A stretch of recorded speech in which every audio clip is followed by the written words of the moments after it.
Hey everyone, insight number 5. So we're in Matthew 20, and there's, I think this is called the parable of the laborers in the vineyard. I kind of have my own names for them, how I identify them. I think it's commonly known as the parable of the laborers in the vineyard, and I think you'll be familiar with this one. This is when, basically, I'm going to synopsisize it. So there's an owner of a vineyard, he needs workers, he goes out, hires a bunch of people, they come and they start working. And then, but later on, needs some more, brings some more in. Midday, brings some more in.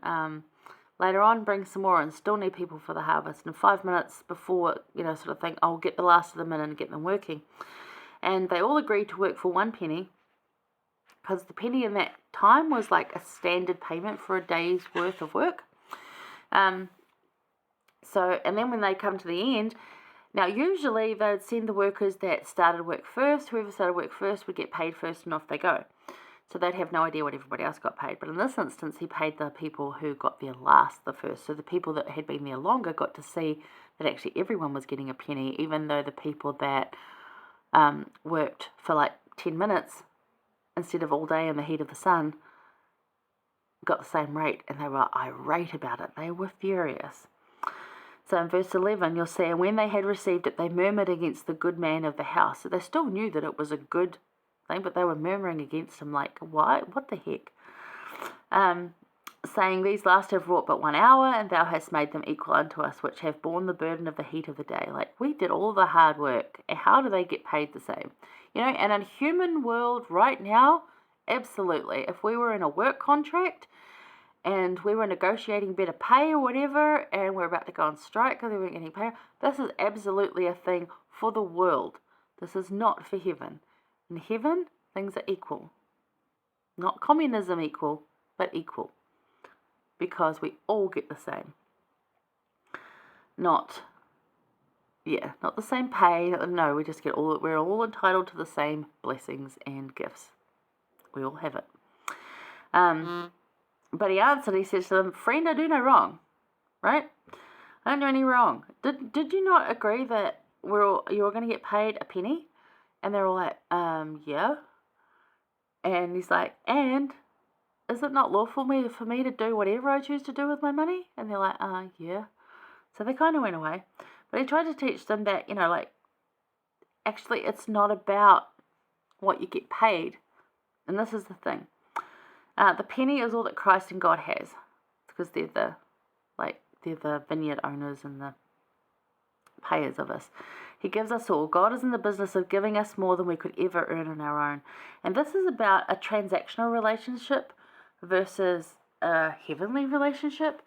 So I've called it penny discipleship, because it's like, are you in this really for the money, or are you in this for like the bigger picture in the relationship?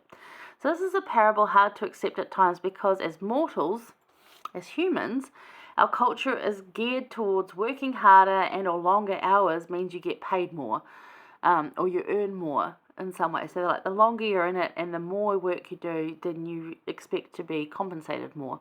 That's how our work system is, and that's just generally accepted in our culture. But the lesson is this is that we're all paid fairly as agreed, and that is that all that God has is ours to inherit. It is the same. So whether we've been working as long as Adam, Noah, or Abraham, because they were in it from the beginning through the heat of the day and they're still working in it, or we've just been born and may only work in the last few minutes of the day, the inheritance is the same. Our experiences and knowledge we gain in working, the experience and all the knowledge that we gain in working, that we take with us, that's our bonus payment. So the experience that Adam had from working and continuing to support Christ throughout this entire mortal existence, because he's still helping Jesus do things. You think of the apostles that were with Christ, they're still working to help things. They're still working with him. Just not right here, like in front of us, but they're still working. So are they going to demand more of an inheritance because they've been in it longer than like we who are born way later, like 2,000 years from Christ? Are they going to demand more? No. because the inheritance we all are entitled to is the same, and that's the lesson in it. But the bonus and the good part about it is all their experience and all the knowledge they've gained, they have that to live with. That's what I was talking about in the other one, back with the wealthy young man, is that the hard things they had to do are going to give them that, not only that relationship, but they're also going to have that just so much more. And I want to learn from them. Like, I want them to be my university lecturers. Like, how did you get through that? And what did you do? And like, we know so little of your story. We want to know so much more about you and your life and how you were able to do these things. Like, who does not want to go to that university and learn that? Like, what Christian does not want to go and learn from the feet of Moses? And how did you deal with all of that? And how did you survive for 40 years wandering a desert with a people that kind of hated you? Like how did you do that?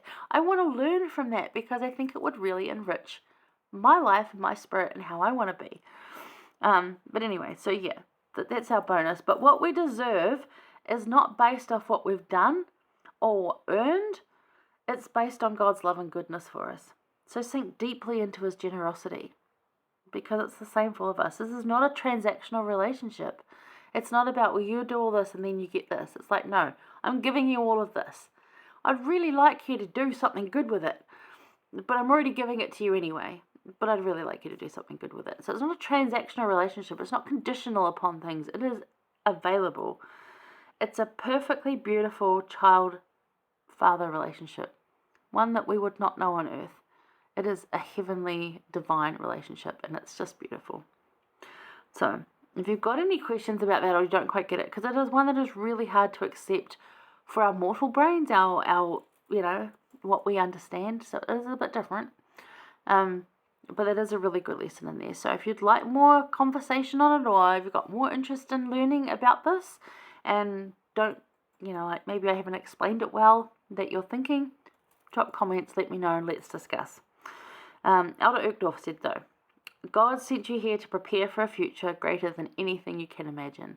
And that's kind of the whole point. Like, when we don't even really know what we're going to. We've got some, like, this tiniest little idea. But we don't really know. And it's going to be greater than we could ever imagine. And that I do know. So, that's going to be better than this. And this can be pretty good too. Because, some pretty good stuff here. Some pretty ugly stuff here too. So, just imagine all the good stuff without all the ugly stuff. And that's already a great place. And it's going to be even better than that. So, yay. But that's my thoughts on that. It's a good parable, another good parable to look at. And again, one of those ones he taught that was very important. So he actually taught this kind of before the other things we've talked about this week. But it just bookended nicely to the end. So I did it there. But there you go. That's our Come Follow Me discussion for this week. I hope you have enjoyed what I've said. Maybe you didn't, and that's okay too. Not everyone can love me. But yeah, just really thankful and grateful to have you here. Please join me again next week. I'd love to have comments and thoughts and whatever else is going on. Hopefully you can learn something, be uplifted, inspired, because that's what I tend to do. I really want to do that for people. Just help you with Come Follow Me if you can't get to a class, or maybe your class is lacking for you and this helps. Yeah, prayerfully choose. Hopefully someone out there it's just popped for them. They've gone, oh yeah, I love that. So there you go. Anyway, have a great weekend. Love you guys. Stay safe out there. Bye.